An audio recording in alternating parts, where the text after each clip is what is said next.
been a bit of a bad week with obviously family, but things still must go on. So the fuso, we've sort of got it running, sort of. As I said, it's been a bit of a bad week, but we got there.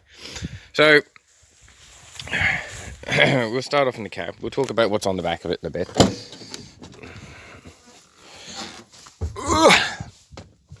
So, tacho. If you have a tacho in a fuso and you have a problem, behind one of these blocks you'll have a bit of tape, and this top plate is blocked up there. Then you'll have this block which will be taped up. Oh, it's taped up on here. Sorry, it was taped up here, but it's not actually together. If you basically pop them together and it forms a link, so you can do away with your tacho. I've got to put a little plate in there or something to sort of, I don't know, hide that. So she works.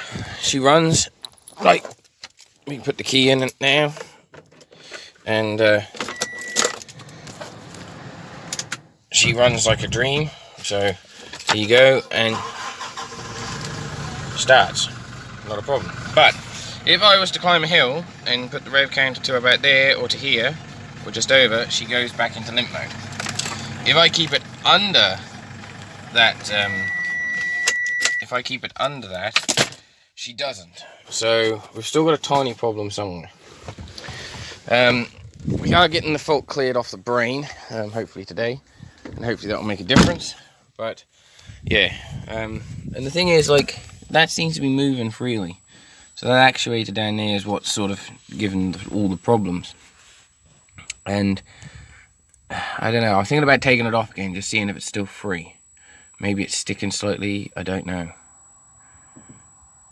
It's a bit of a tough one. But there you go. So this is a McConnell that I went and picked up. So I took a load of tanks out to the farm, she's all right, but she is a bit of a pain in the ass. And I had to go and pick up my McConnell.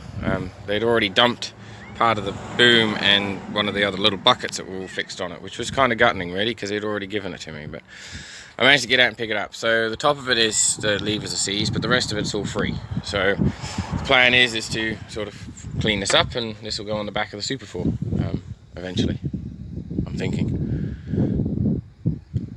That's my plan anyway. But other than that, we've got Skittles, which is sort of, yeah, enjoying the sunshine. But other than that, she done all right. The other thing about this Hiab, we've had to move some cement board cladding, and we went to pick up a pallet, and she picked up the pallet and she got to not quite on the red on this. I don't know if you can see that or not. She didn't quite get onto the red. What we did find was that when it did go in the red, it locked out these levers. So basically this was going down, that's going up.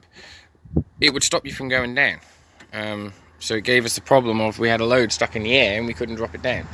I don't know if there's a fault somewhere. I think it's all ran through this sort of setup here. I don't know if it's been plumbed in wrong or not. I just think it's a bit weird that if you have a fault that you can't drop your load down, you can only pick it up. And being that it won't pick it up because it's ain't got the grunt, made it a bit complicated. If anyone has any ideas on how I can sort of alter that, would be much appreciated. I'm not worried about it picking up more. I don't like the idea of when it does lock out, how I can't drop it down. We ended up having to put drums and all that underneath it and use bumper jacks, and it's a bit of a pain in the ass. But it picked up this all right. Like I had a strap up there and a strap there, and it picked it up like it wasn't even there. So. But yeah, so she is going kind of, but she's still got a bit of a teething problem. The other fault I have with this fuso, and now I've used it for a while, nice machine, but beautiful to drive, especially with these big wheels on. You get to about 40 and she starts doing a bit of a speed wobble, but then these haven't been balanced. So, but other than that, I couldn't fault it. Really, really nice to drive on the road. It's basically just like driving a car, but it's the filling up. So I went to go to the fuel station, and how the hell am I meant to get the spout in there? basically the top of the pump hits that and my spout ends up there. So what I had to do was turn this pump on its side, put my fingers in there and my thumb in there and hold the flap down and actually just let it flow in. So I'm going to see if I can come up with a different way of doing that. I was thinking about maybe fucking getting another complete fucking plug put in here for it, because it would be easier to have a bung in there than it would be to have it anywhere else.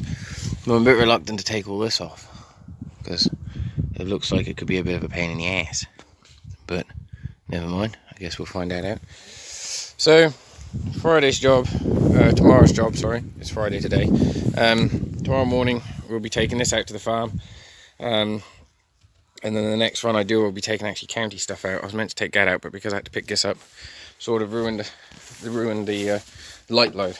So today's job is going to be taking the engine off out of the other canter, or getting it ready to take out and go from there. So hope you enjoy. Sorry I haven't had much of an update, but I've been tinkering around with that and with family and all sorts. It's kept me quite busy. So at the moment we're just enjoying the sunshine and about to have some breakfast. Don't forget to give us a thumbs up, don't forget to subscribe, hit the notification bell, and if you want to join us on Instagram, a Facebook page, then the links will be in the description below. Other than that, we will catch you next Friday.